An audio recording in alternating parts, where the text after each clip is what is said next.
Friends, welcome back to my YouTube channel. आज मैं class 5 the science hub के chapter number 2 को पढ़ाने वाली हूँ। तो चैप्टर 2 है हमारा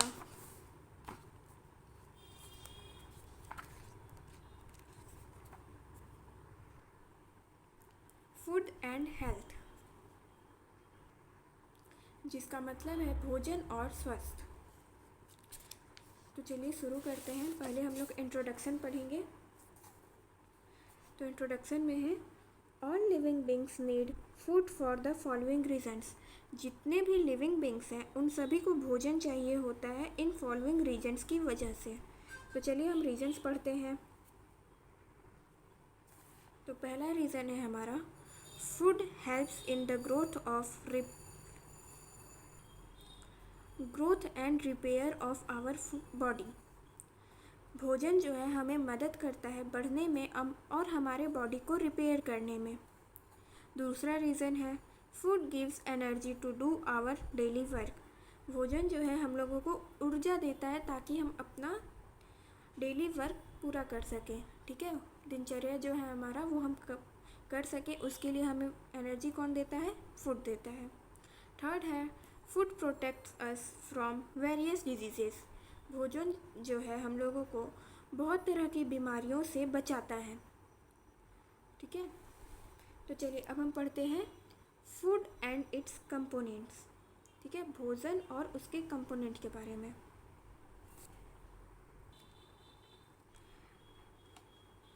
The food that we eat contains different components, water and roughes। जो भोजन हम लोग खाते हैं वो अलग अलग तरह के कंपोनेंट्स, वाटर और रफेज रखता है। वाटर अलग अलग तरह के, जैसे कि कंपोनेंट्स बहुत तरह के होते हैं। पानी तो एक ही होता है, वाटर तो एक ही होता है, ये आपको पता है। रफेज के बारे में हम लोग आगे पढ़ेंगे। तो चलिए हम लोग पहले कंपोनेंट से शुरू करते हैं। ठीक है, तो कंपोनेंट्स 3 तरह के होते हैं। देखिए दिया हुआ है energy giving components, body building components और प्रोटेक्टिव कंपोनेंट्स। तो एनर्जी गिविंग कंपोनेंट्स क्या है? कार्बोहाइड्रेट और फैट। जिस भोजन में कार्बोहाइड्रेट और फैट्स होता है वो क्या होते हैं? Energy giving component. ठीक है, अब बॉडी बिल्डिंग कंपोनेंट्स क्या है? प्रोटीन्स। जिस भोजन में प्रोटीन होता है उसको बोलते हैं बॉडी बिल्डिंग कंपोनेंट्स। आप सुने होंगे कि कोई जिम जाता है तो उन्हें प्रोटीन पीने के लिए कहा जाता है। मतलब जिम के लिए प्रोटीन पीना, मतलब प्रोटीन होना बॉडी के अंदर बहुत ज़्यादा ज़रूरी है। ठीक है,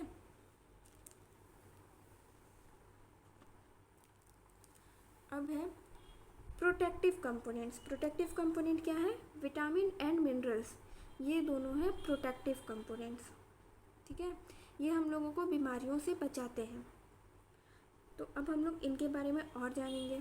तो चलिए आगे देखते हैं।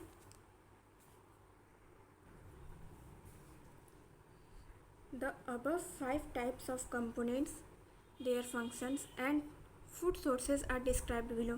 जो देखिए ये 5 तरह के कंपोनेंट्स हैं, इनके फंक्शन और किस में ये होते हैं, किस भोजन में ये होते हैं, वो सब नीचे बताया गया है। तो सबसे पहले हम लोग देखेंगे कार्बोहाइड्रेट्स और फैट्स। इसे हम एनर्जी गिविंग कंपोनेंट्स कहते हैं।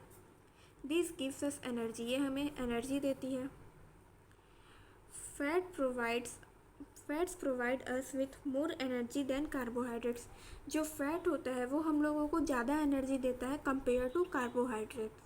ठीक है, fats are stored in our body and they keep us warm. Fats जो है हमारे बॉडी में स्टोर करते हैं और वो हमें गर्म रखते हैं। ठीक है, अब इसके सोर्सेज क्या क्या है? Rice, potato, sweet potatoes, breads and fruits are rich in carbohydrates. चावल में, आलू में, शकरकंद में, ब्रेड में, फ्रूट्स में, इन सभी में कार्बोहाइड्रेट्स की मात्रा ज़्यादा होती है। Ghee, oil, butter, cheese, cream, nuts and dry fruits are rich in fats. घी हो गया, ऑयल हो गया, बटर हो गया, चीज़ हो गया, क्रीम हो गया, नट्स हो गया, ड्राई फ्रूट्स हो गया, इन सभी में फैट्स की मात्रा ज़्यादा होती है। ठीक है, तो चलिए अब हम पढ़ते हैं प्रोटीन के बारे में। Protein are known as body building components. ये तो हम लोग पढ़े थे ऊपर कि प्रोटीन्स जो है उसको बॉडी बिल्डिंग कंपोनेंट्स कहते हैं। These are important for our growth, और ये हमारे ग्रोथ के लिए बहुत ज़्यादा ज़रूरी होता है। They also help in repair of our body, ये हमारे बॉडी को रिपेयर होने में भी मदद करते हैं। तो इसके सोर्स क्या क्या हैं, ये कहाँ से हमको मिलते हैं? ये मिलते हैं हमें पल्सेस में, सोयाबीन में, मिल्क में, एग्स में, फिश में, चीज़ में और मीट में। इन सभी में प्रोटीन की मात्रा ज़्यादा होती है। ओके,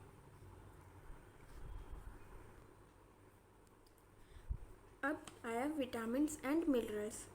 ठीक है, विटामिन और मिनरल्स ये क्या कहलाते हैं? ये होते हैं protective components.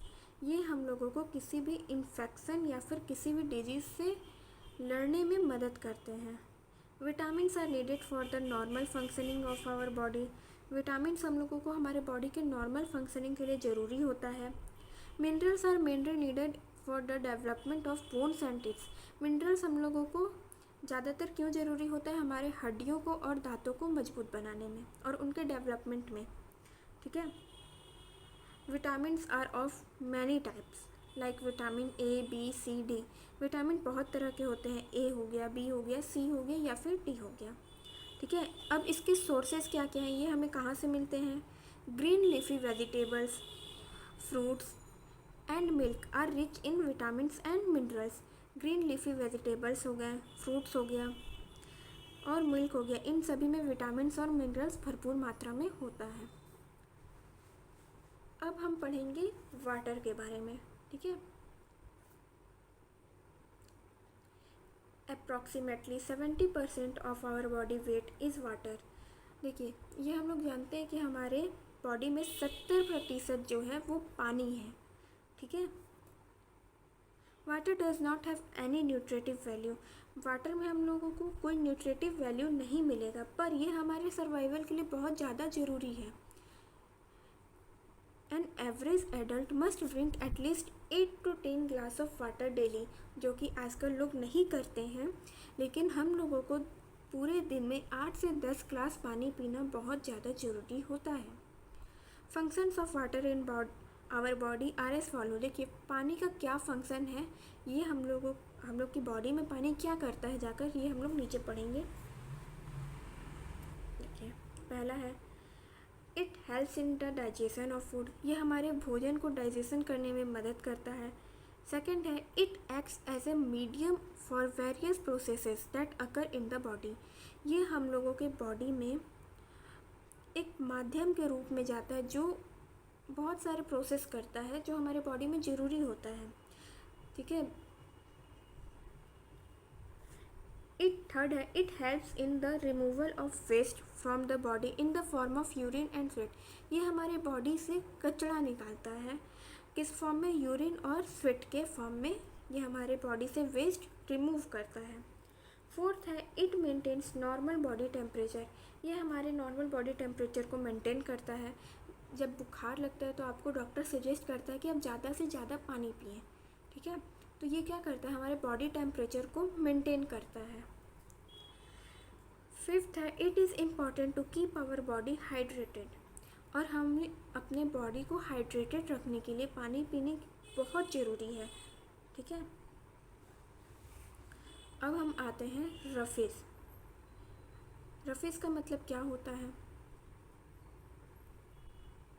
Roughage is the fibre present in the plant food that remains undigested. देखिए, रफेज एक तरह का फाइबर है जो प्लांट फूड में प्रेजेंट रहता है, जो कि अनडाइजेस्टेड होता है। ठीक है, जो डाइजेस्ट नहीं होता है। Roughage is found in pulses, cereals and leafy vegetables such as spinach and cabbage. Roughage कहाँ मिलता है हम लोगों को? पल्स में, दाल में, सीरियल्स में, अनाज में, लीफी वेजिटेबल्स जो पत्ते वाले वेजिटेबल्स होते हैं उसमें, जैसे कि हो गया स्पाइनक और कैबेज। ठीक है, साग में और कैबेज में, पत्ता गोभी में हम लोगों को रफेज मिलता है। अब रफेज करता क्या है?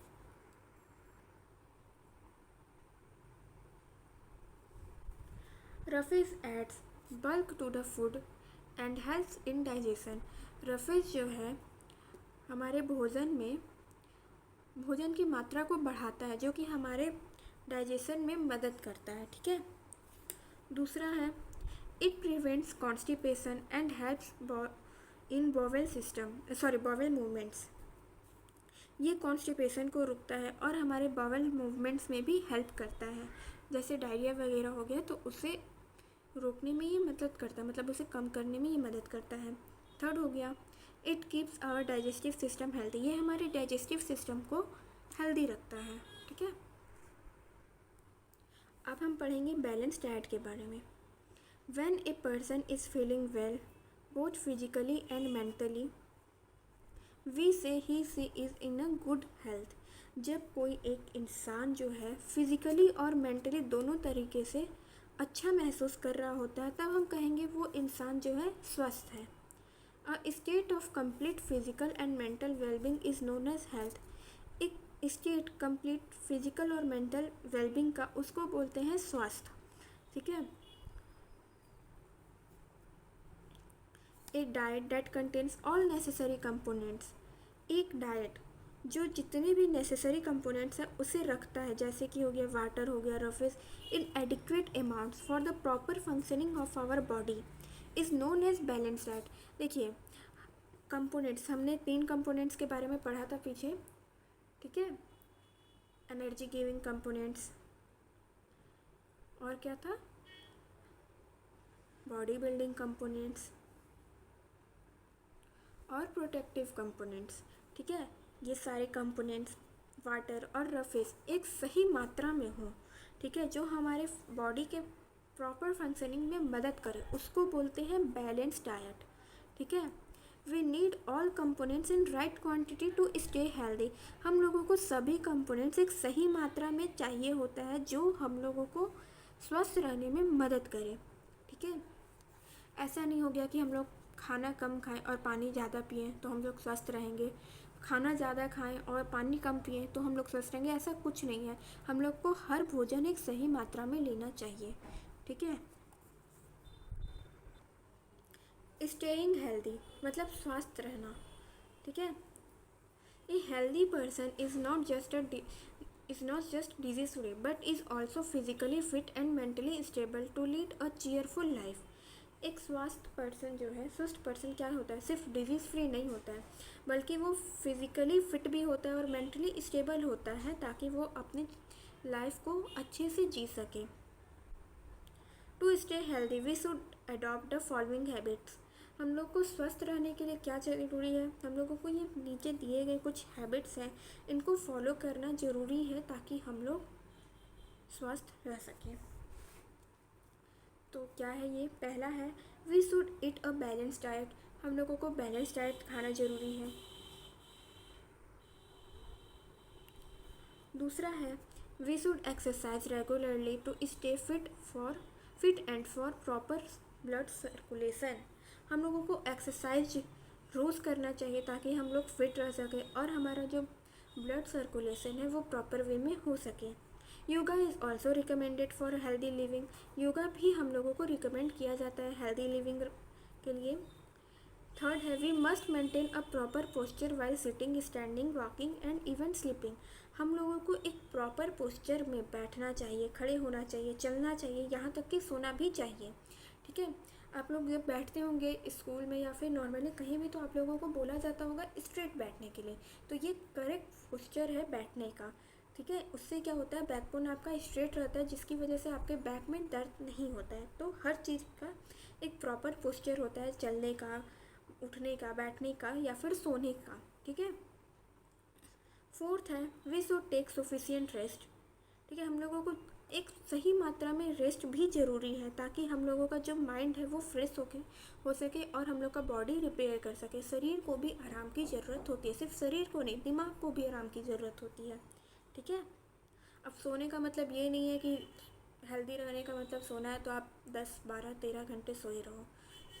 ज़्यादा से ज़्यादा आप लोग को 6 से 7 घंटे तक सोना चाहिए एक दिन में। ठीक है, मतलब 24 घंटे में 6 से 7 घंटे सोइए और उसके बाद आप अपना रेगुलर जो डेली वर्क है वो शुरू करिए। अब देखिए फिफ्थ क्या है, we should go for morning walk and evening walk regularly. हम लोगों को मॉर्निंग वॉक और इवनिंग वॉक रेगुलरली करना चाहिए ताकि हम अपने आप को स्वस्थ रख सकें। ठीक है, अब देखिए नीचे कुछ क्वेश्चंस है, ये हम करेंगे। तो देखिए ये पूछ रहा है, पहला है फिलिंग द ब्लैंक, जिसमें बोला जा रहा है dash and dash are called energy giving foods. किसको किसको एनर्जी गिविंग फूड कहते हैं, बताइए ज़रा। कार्बोहाइड्रेट्स और फैट्स को एनर्जी गिविंग फूड कहा जाता है। बी बोल रहा है dash is the body building food. Body building food क्या है, प्रोटीन जो है बॉडी बिल्डिंग फूड है। थर्ड क्या है, dash adds bulk to the food and improve digestion. Dash जो है क्या करता है, भोजन की मात्रा बढ़ाता है और हमारे डाइजेशन में इम्प्रूवमेंट लाता है। क्या है वो, रफेज, उसको बोलते हैं रफेज, ठीक है। फोर्थ डी क्वेश्चन क्या बोल रहे हैं, dash helps in the digestion of food. हमारे फूड के डाइजेशन में क्या मदद करता है हमें, तो वाटर हम लोगों के डाइजेशन, फूड के डाइजेशन में मदद करता है। अब देखिए सेकंड क्वेश्चन जो है, गिव 2 एग्जांपल्स ऑफ ईच। इन सभी का 2 एग्जांपल्स देना होता है। कार्बोहाइड्रेट रिच फूड किस में होता है, प्रोटीन रिच फूड किस में होता है, फैट रिच फूड किस में होता है, और सोर्स ऑफ रफेज किस में होता है, ठीक है। तो मैं इसका आंसर लिख के अभी आपको दिखा रही हूँ। तो ये देखिए कार्बोहाइड्रेट रिच फूड क्या है, राइस और पोटैटो हो गया। प्रोटीन रिच फूड के 2 एग्जांपल हैं, पल्सेस और सोयाबीन। फैट रिच फूड के एग्जांपल हैं घी और बटर। सोर्सेज ऑफ रफेज क्या है, स्पाइनेक और कैबेज, ठीक है। अब हम आते हैं डिजीज़ में। तो हमारा टॉपिक है disease. A disease is defined as a condition due to which the body is unable to function properly।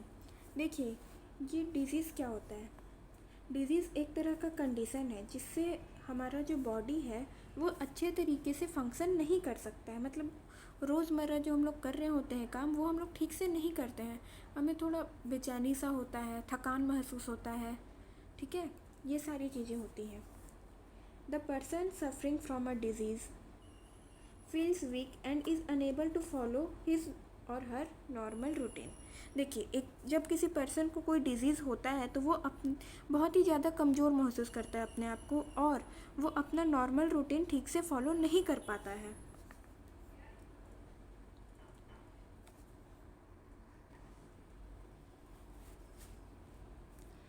There are 2 main types of diseases, communicable and non communicable.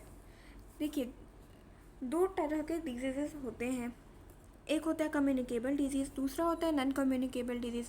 Communicable disease क्या है, communicable disease वो disease है जो एक दूसरे से फैलता है, जैसे कि हम किसी को टच कर दिए, किसी के सामने छींक दिए, ठीक है, तो ये सब कम्युनिकेबल डिजीज़ में आ जाएगा, ठीक है।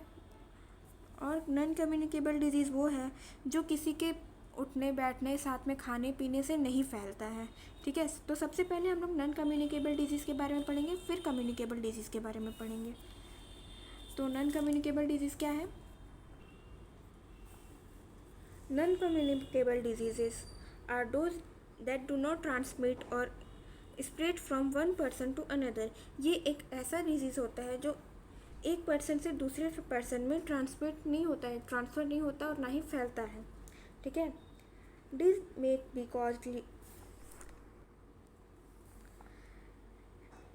be caused due to lack of food components। ये क्यों होता है हमें, फूड कंपोनेंट्स की कमी से। हम जो पीछे फूड कंपोनेंट्स पढ़े थे उनमें से अगर कोई भी किसी भी चीज़ का हमें कमी हुआ तो वो हमें डिजीज़ हो जाएगा, नॉन कम्युनिकेबल डिजीज़। जैसे कि हो गया एग्जांपल में scurvy is cause due to deficiency of vitamin C. Scurvy जो होता है वो क्यों होता है, विटामिन सी की कमी से होता है, ठीक है।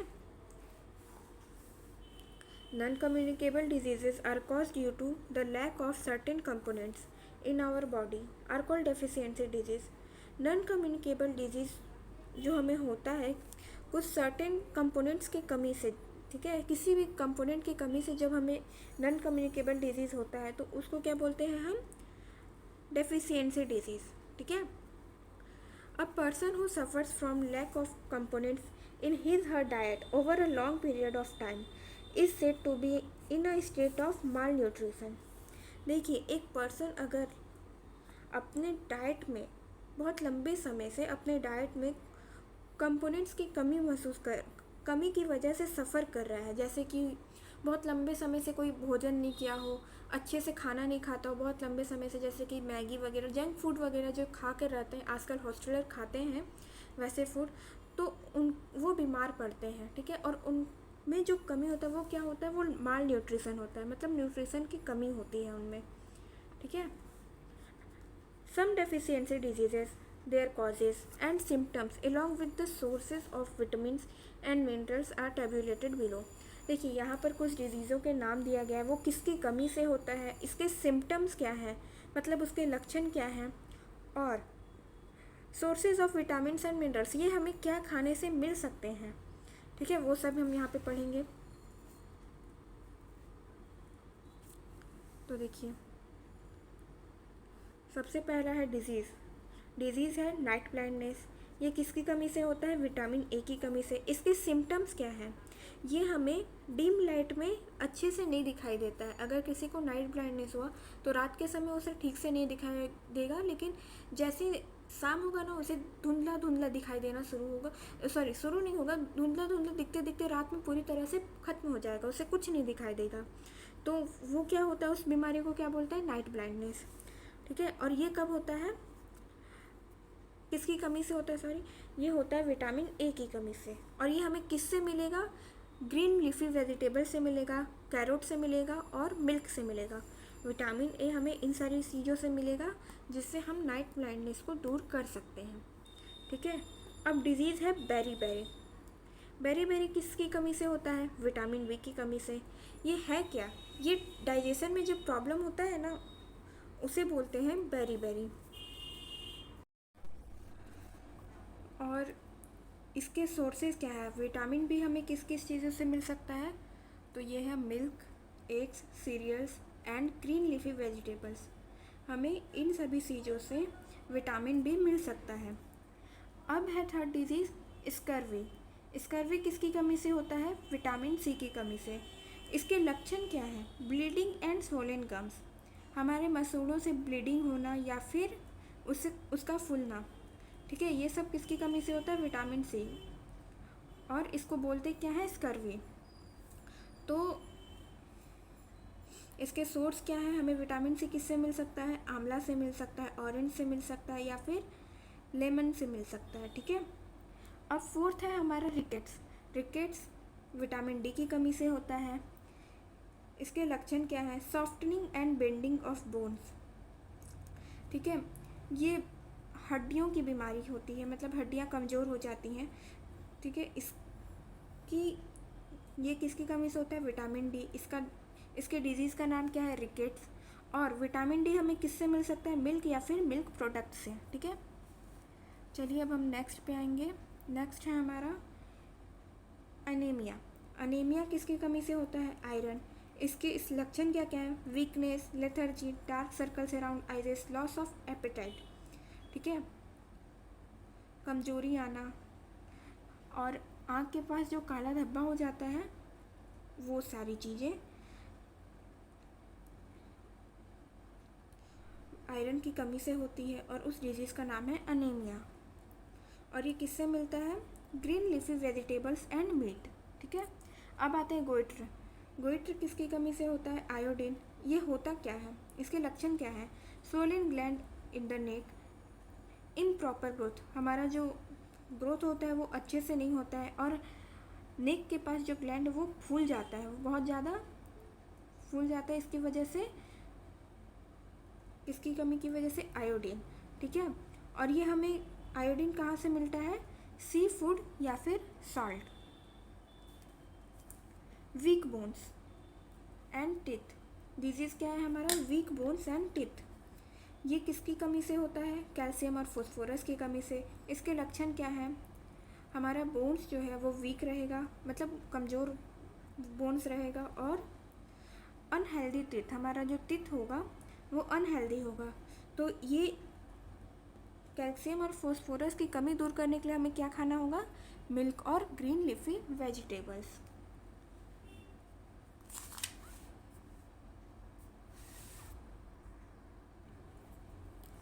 अब आते हैं, हम आगे पढ़ेंगे।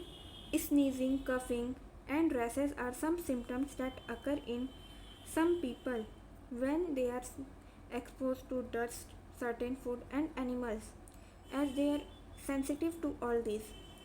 This sensitivity is known as allergy. Allergies are non-communicable. देखिए, कुछ लोगों को छींक आता है, कफ आता है या फिर रैसेस हो जाता है जब वो डस्ट के पास जाते हैं या फिर किसी भोजन के पास जाते हैं, मतलब भोजन खाते हैं तब, या फिर एनिमल्स को टच करने से उन्हें क्या होगा? छींक आने लगेगा, कफ आने लगेगा या फिर उनके बॉडी पर रैसेस आ जाएगा। इन सभी चीज़ों को क्या बोलते हैं? एलर्जी। ठीक है। और एलर्जी जो है वो नॉन कम्युनिकेबल है, वो कम्युनिकेबल नहीं होता है। जैसे कि आपके बगल वाले को एलर्जी है तो आपको भी एलर्जी हो जाएगा, ऐसा कुछ नहीं है। ठीक है। तो ये क्या है? Non communicable disease. Excess of components can also be a bad for health. देखिए, ज़्यादातर मात्रा में कोई भी चीज़ लेना भी हमारे लिए घातक साबित हो सकता है। ठीक है। For example, excessive intake of fatty foods में रिजल्ट इन ओबेसिटी। अगर हम ज़्यादा मात्रा में फैटी फूड खाएंगे तो हम ओबेसिटी के शिकार हो जाएंगे, मोटापा हमारा बढ़ जाएगा। ठीक है। अब हम पढ़ेंगे कम्युनिकेबल डिजीज़ के बारे में। कम्युनिकेबल डिजीज़ क्या है? Communicable diseases are those diseases that are transmitted from a sick person to a healthy person. ये डिजीज़ एक ऐसा डिजीज़ है जो एक बीमार पर्सन से एक हेल्दी पर्सन में फैल जाता है।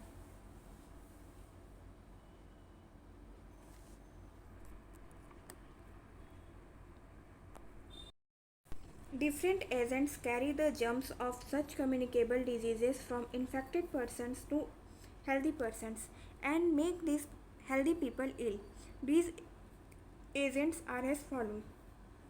देखिए, कुछ एजेंट्स होते हैं अलग अलग तरह के जो जर्म्स को कैरी करते हैं और एक इन्फेक्टेड पर्सन से एक हेल्दी पर्सन में वो कम्युनिकेबल डिजीज़ पहुंचा देते हैं ताकि वो हेल्दी जो पर्सन है वो भी बीमार पड़ जाए। ठीक है। अब वो एजेंट्स कौन कौन से हैं वो जानेंगे हम। देखिए, पहला एजेंट्स तो है एयर। एयर क्या करता है? When an infected person sneeze और coughs, germs are release into the air. जब कोई इन्फेक्टेड पर्सन छींकता है या खांसता है तो वो जो जर्म्स होते हैं वो क्या होते हैं? हवा में फैल जाते हैं। ए healthy person can get infected by these germs. और वही जर्म्स जब हेल्दी पर्सन इनहेल करता है तो वो क्या करता है? इन्फेक्टेड हो जाता है। Common cold, influenza and chicken pox spread in this manner. जो कॉमन कोल्ड है, इन्फ्लुएंजा हो गया या फिर चिकन पॉक्स, ये सारी चीज़ें इसी तरह से फैलती हैं। Food and water.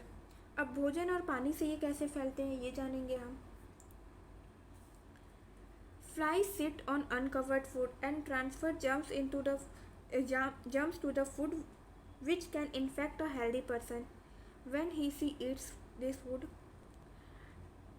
Drinking unclean water can also cause the spread of certain diseases. Cholera, typhoid and jaundice are diseases that spread in this manner. देखिए, किसी भी भोजन कर खुले भोजन को हमें तो पहली बात खाना नहीं चाहिए।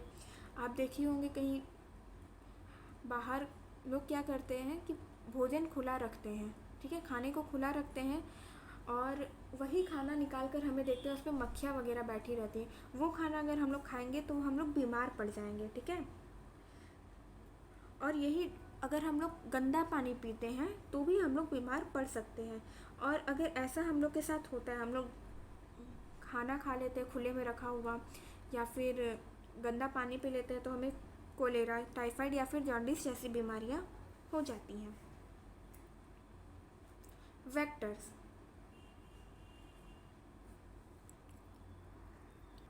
वेक्टर्स क्या है अब ये जानेंगे हम। Some insects transmit disease causing germs from a sick person to a healthy person. Vector एक देखिए ये क्या करता है कि कुछ इंसेक्ट्स जो हैं वो क्या करते हैं, सिक पर्सन से हेल्दी पर्सन में डिजीज़ ट्रांसमिट करते हैं। कैसे करते हैं वो, देखिए इन इंसेक्ट्स को वेक्टर कहते हैं। Malaria is spread through the bite of mosquitoes that carries the diseases carrying germs. Malaria कैसे होता है हमें, मॉस्किटो से। मॉस्किटो क्या करता है कि वो डिजीज़ कैरिंग जर्म्स को अपने अंदर खून लेता है, और फिर जब वही डंक हमारे अंदर मारता है, मतलब खून लेने के लिए, तो उसमें जो जर्म्स लगा होगा वो हमारे अंदर आ जाता है। इस तरह से हमें मलेरिया हो जाता है। The bite of an infected dog spread a disease called rabies. ठीक इसी तरह से एक इन्फेक्टेड डॉग अगर हमें बाइट कर लिया, काट लिया, तो हमें एक डिजीज़ होता है जिसको रेबीज कहते हैं। ठीक है।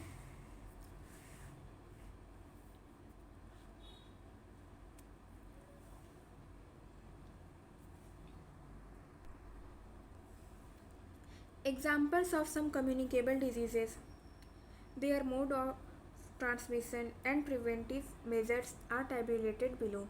अब कुछ कम्युनिकेबल डिजीज़ के एग्जाम्पल देखेंगे, वो डिजीज़ का सिम्टम्स देखेंगे, वो कैसे फैलते हैं वो देखेंगे, और इससे बचने के लिए हमें क्या करना चाहिए वो भी पढ़ेंगे। तो पहला डिजीज़ है मलेरिया। मलेरिया के सिम्टम्स क्या, लक्षण क्या है, हेडक है, नोजिया है, हाई फीवर है और मस्कुलर पेन है। जब मलेरिया हमें होता है तो हमें हेडक होने लगेगा, नाक बंद हो जाएगी, हाई फीवर हो जाएगा और मस्कुलर पेन होने लगेगा। और ये कैसे फैलता है, मॉस्किटो के काटने से, मच्छरों के काटने से ये फैलता है। इससे बचने के लिए हमें क्या करना चाहिए, हमें इंसेक्ट रिपेलेंट्स यूज़ करना चाहिए और अपने आसपास के जगह को साफ रखना चाहिए। अब दूसरा डिजीज़ है इन्फ्लुएंजा। इन्फ्लुएंजा के सिम्टम्स क्या हैं, headache, nose discharge, high fever, muscular pain, cough and sneezing. ठीक है। और ये फैलता कैसे है, एयर के थ्रू। और इससे बचने के लिए हमें क्या करना चाहिए, हमें इन्फेक्टेड पर्सन से दूर रहना चाहिए और एक गुड सैनिटाइजेशन फॉलो करना चाहिए। ठीक है। अब आएंगे कोलेरा। कोलेरा क्या है, इसके लक्षण क्या है, वाटरी स्टूल, वोमिटिंग, सकेन आइज। ठीक है। ये फैलते कैसे हैं, फ्लाई से, कॉन्टेमिनेटेड फूड और वाटर से। ठीक है। इससे बचने के लिए हमें क्या करना चाहिए, हमें पर्सनल हाइजीन का प्रैक्टिस करना चाहिए। ठीक है। अपने आप को साफ़ सुथरा रखना चाहिए, गुड सैनिटाइजेशन फॉलो करना चाहिए और खौला हुआ पानी, ड्रिंकिंग बॉइल्ड वाटर हमें पीना चाहिए। अब चौथा डिजीज़ क्या है, टाइफाइड। टाइफाइड किसकी कमी से, टाइफाइड के लक्षण क्या है, फीवर और हेडेक। ये कैसे फैलता है, फ्लाई से, कॉन्टेमिनेटेड फूड और वाटर से। ठीक है। तो इसके लिए भी हमें सेम चीज़ फॉलो करना चाहिए जो हमने कोलेरा में किया है।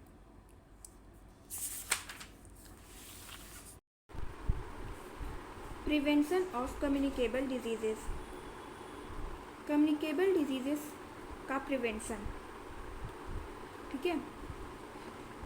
The spread of communicable diseases can be prevented by following simple, clean and healthy habits. Communicable disease को फैलने से रोकने के लिए हमें कुछ सिंपल, क्लीन और हेल्दी हैबिट्स फॉलो करने चाहिए। ठीक है। और वो कुछ सिंपल, क्लीन, हेल्दी हैबिट्स यहाँ पर हम लोगों को दिए गए हैं। तो चलिए हम लोग पढ़ते हैं।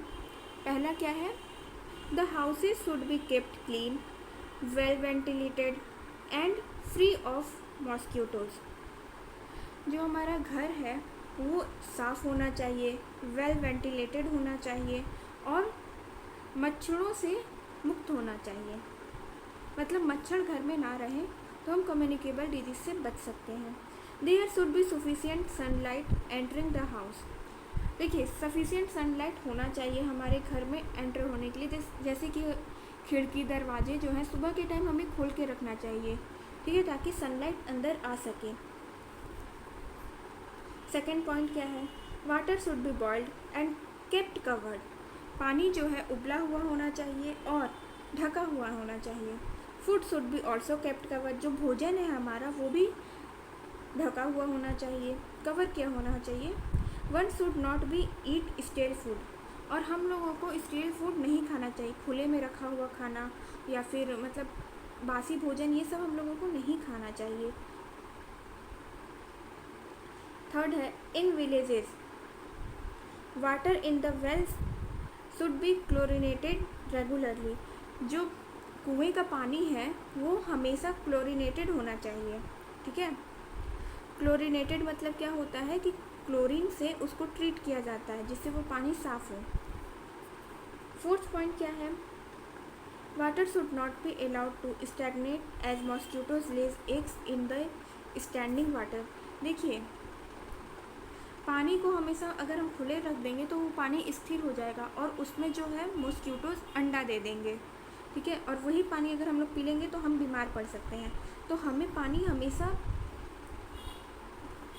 ये देखना चाहिए कि पानी जो हम पी रहे हैं वो कवर्ड हो और वो स्थिर ना हो, ठीक है। फिफ्थ क्या है, one should drink pasteurised milk. हमें पास्चुराइज्ड मिल्क पीना चाहिए, मतलब खौला हुआ दूध, ठीक है। कच्चा दूध हमें नहीं पीना चाहिए क्योंकि उसमें बैक्टीरिया होता है, हार्मफुल बैक्टीरिया को जब हम लोग दूध को खौलाते हैं तो हार्मफुल बैक्टीरिया जो होता है वो मर जाता है, ठीक है।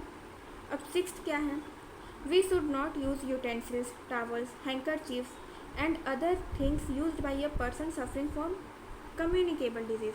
हमें किसी सफरिंग पर्सन जो कम्युनिकेबल डिजीज़ से सफ़र कर रहा है उस इंसान का यूज़ किया हुआ कोई भी चीज़ नहीं यूज़ करना चाहिए। जैसे कि हो गया बर्तन, हम अगर वो खाना खा रहे हैं तो उसी थाली में हम खाना खा लें, ये कभी नहीं करना चाहिए। उसका टॉवल यूज़ नहीं करना चाहिए, उसका रुमाल यूज़ नहीं करना चाहिए, मतलब उसका टच किया हुआ चीज़ हमें अवॉइड करना चाहिए ताकि हमें भी वही डिजीज़ ना हो, ठीक है।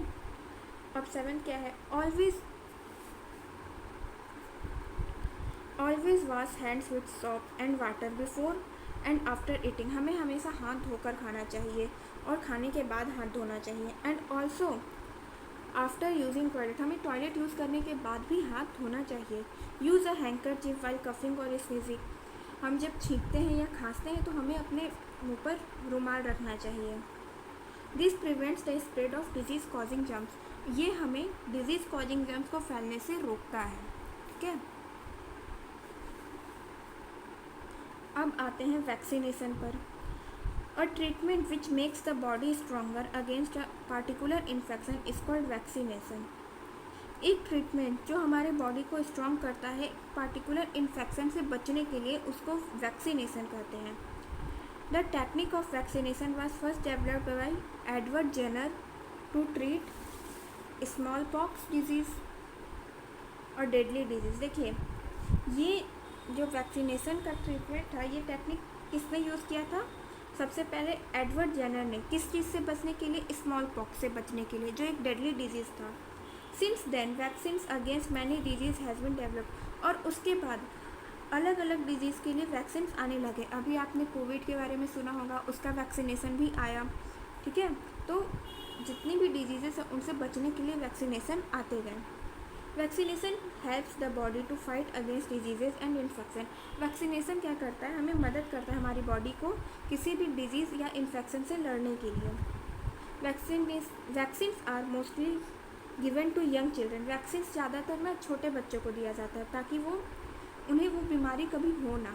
जैसे कि हो गया ओरल पोलियो वैक्सीनेशन, ये बचपन में ही बच्चों को दे दिया जाता है ताकि उन्हें पोलियो कभी ना हो। Timely vaccination prevents many diseases and protects us from there effects through out the life time. और फिर हम वैक्सीनेशन हर समय, मतलब समय के अनुसार हमें वैक्सीनेशन मिलते जाते हैं ताकि हम लाइफ टाइम उस डिजीज़ से बचे रहें, ठीक है।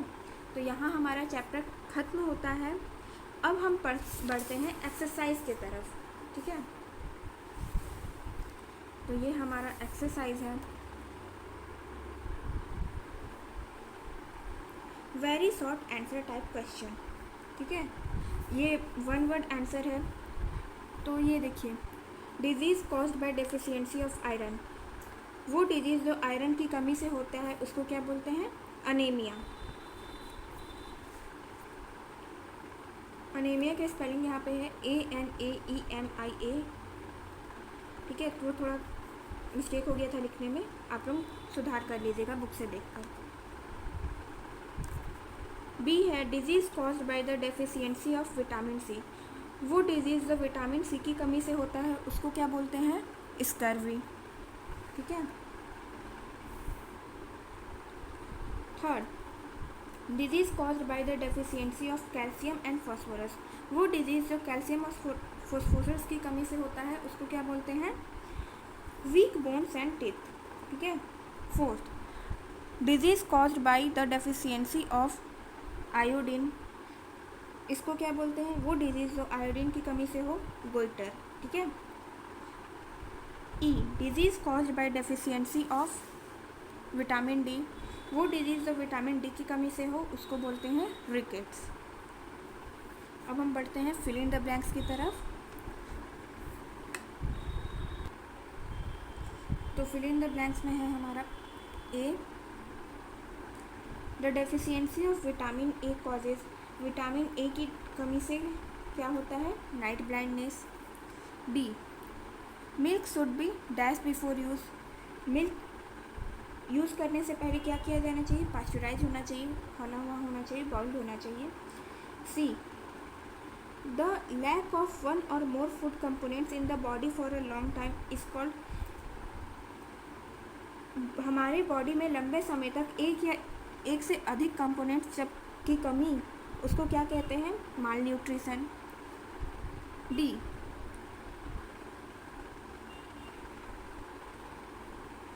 One should keep the surroundings clean to prevent the spread of dash diseases, हमें अपने सराउंडिंग को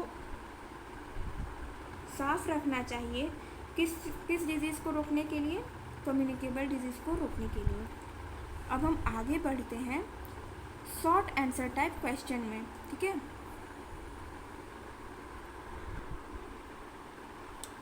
what are the functions of roughage in our diet, तो शॉर्ट आंसर टाइप क्वेश्चन का पहला क्वेश्चन है कि रफेज का फंक्शन क्या है हमारे डाइट में। तो इसका आंसर है the function of roughage in our diet are, roughage का फंक्शन जो हमारे डाइट में वो है, first, it adds bulk of food and helps in digestion, ये हमारे भोजन की मात्रा बढ़ाता है और डाइजेशन में मदद करता है। Second, it prevents constipation and also helps in bowel movements, ये कॉन्स्टिपेशन को रोकता है और बॉवेल मूवमेंट्स में भी मदद करता है।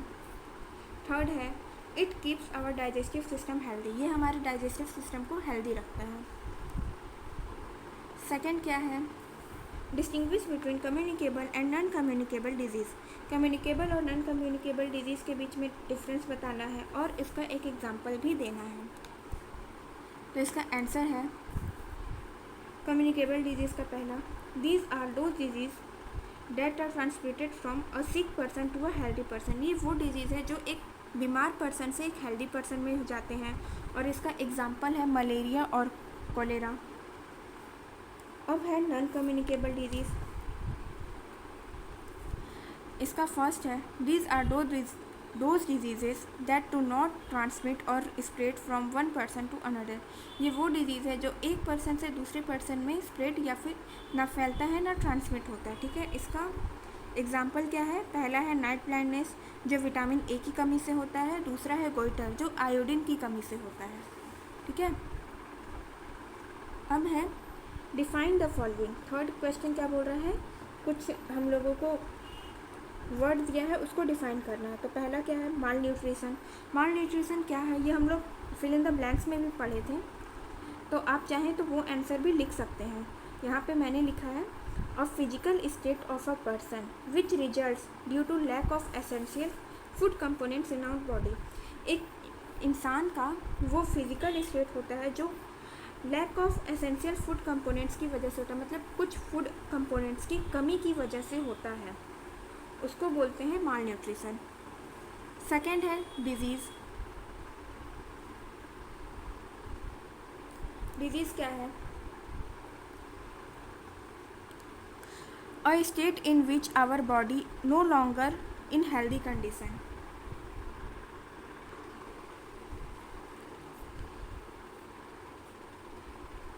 ये हमारे बॉडी का एक स्टेट है जो हेल्दी कंडीशन में नहीं रहता है। ठीक है।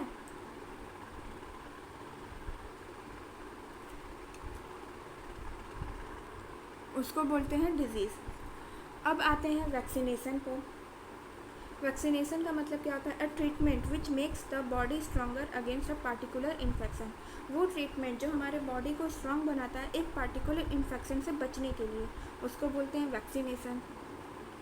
फोर्थ है balance diet. A diet that contains adequate amount of different components of food for the healthy functioning of our body. ये एक डाइट होता है जो हमारे भोजन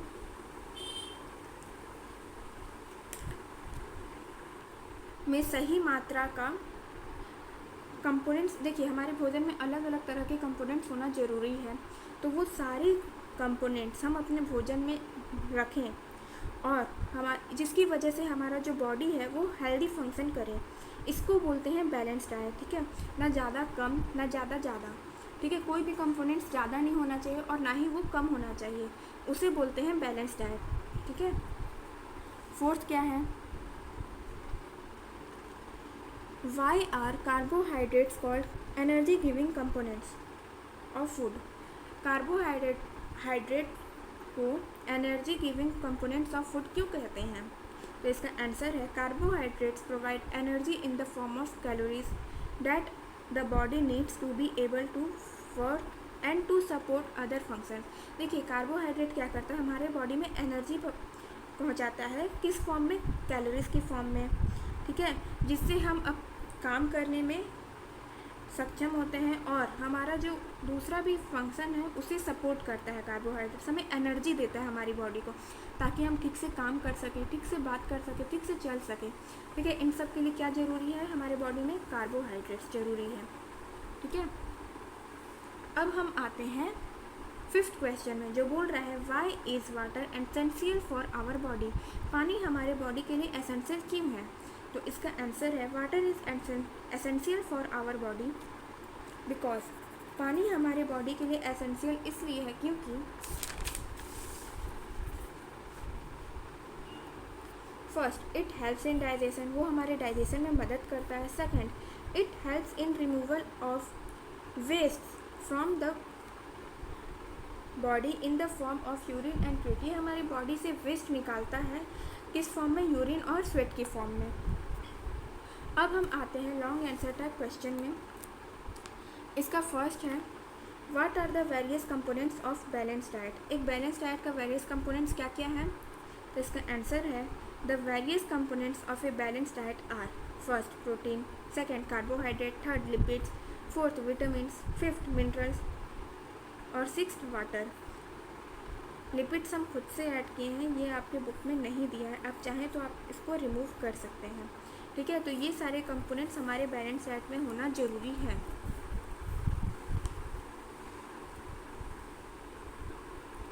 second, what steps should be taken to prevent the occurrence of communicable disease. हमें communicable disease से बचने के लिए कुछ स्टेप्स फॉलो करने चाहिए, वो स्टेप्स क्या हैं? तो इसका आंसर है some steps should be taking to prevent the occurrence of communicable disease are. Communicable disease को होने से रोकने के लिए कुछ स्टेप जो हैं वो है, पहला we should keep our surrounding clean, हमें अपना सराउंडिंग क्लीन होना चाहिए, हमारे आसपास की जगह को साफ़ सुथरा रखना चाहिए। सेकेंड है we should stay away from infected person, हमें एक इन्फेक्टेड पर्सन से दूर रहना चाहिए। थर्ड है we should use insect repellents, हमें इंसेक्ट रेप्लिकेंट्स का यूज़ करना चाहिए। फोर्थ है we should wash and dry our hands regularly and well, हमें अपना हाथ रोज़ साफ़ करना चाहिए और अच्छे से साफ़ करना चाहिए और उसे सुखाना चाहिए। थर्ड क्वेश्चन क्या बोल रहा है? Healthy diet protect us from many diseases, comment on this statement. Healthy diet हमें बहुत सारी डिजीजेस से प्रोटेक्ट करता है, तो हमें इस स्टेटमेंट पे कमेंट करना है, अपना राय रखना है। ठीक है, तो इसका आंसर है a healthy diet is essential for good health and nutrition. It protect us against many chronic non-communicable diseases such as heart disease, diabetes and cancer. Eating variety of foods and consuming less salt, sugars, saturated and industrially produced trans fats are essential for healthy diet. ठीक है, ये देखिए ये मैंने अपने हिसाब से लिखा है, अगर आप छोटा करना चाहें तो आप इसमें से 2-3 लाइन ले सकते हैं। ठीक है, मतलब मैंने तो 3 लाइन लिखा है, आप इसमें से कोई भी 2 लाइन ले लीजिएगा। तो हेल्दी डाइट क्या करता है, हमें गुड हेल्थ और न्यूट्रिशन देता है। ये हमें एक क्रोनिक नॉन कम्युनिकेबल डिजीज से बचाता है, जैसे कि हो गया हार्ट अटैक, डायबिटीज़, कैंसर, इन सारी चीज़ों से एक हेल्दी डाइट हमें बचाता है। और अलग अलग वैरायटी के भोजन खाने से और हमें कम मात्रा में साल्ट, शुगर और saturated and industrially produce trans fat, मतलब इंडस्ट्रियली प्रोड्यूस ट्रांस फैट क्या हो गया, चिप्स वगैरह अगर हम कम खाएं, सैचुरेटेड चीज़ कम खाएं, नमक कम खाएं, चीनी कम खाएं, तो ये हमारे बॉडी को हेल्दी रखने में बहुत ज़्यादा एसेंशियल है, बहुत ज़्यादा ज़रूरी है, और वो हमारे बॉडी को हेल्दी रखेगा अगर हम ये सारी चीज़ें कम खाते हैं तो। फोर्थ क्वेश्चन क्या है हमारा, what are the various ways in which communicable disease spread.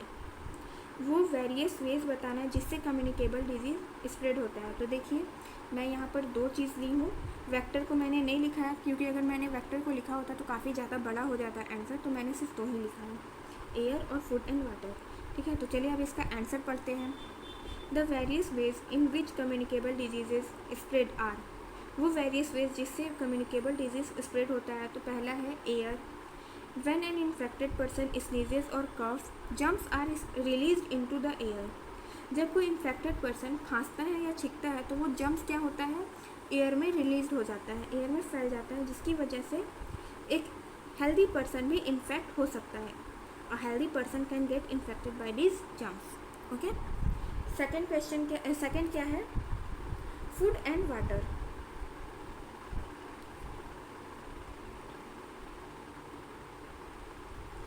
Flies sit on uncovered food and transfer germs to the food, which can infect a healthy person when she eats this food.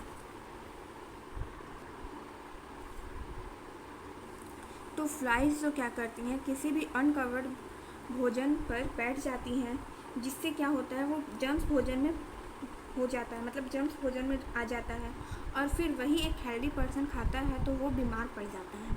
ठीक है, तो यहाँ पे हमारा question answer भी complete हो चुका है। तो मुझे उम्मीद है आपको मेरा ये वीडियो पसंद आया होगा, तो प्लीज़ मेरे चैनल को लाइक कीजिए, सब्सक्राइब कीजिए और कमेंट ज़रूर कीजिए। Thank you so much.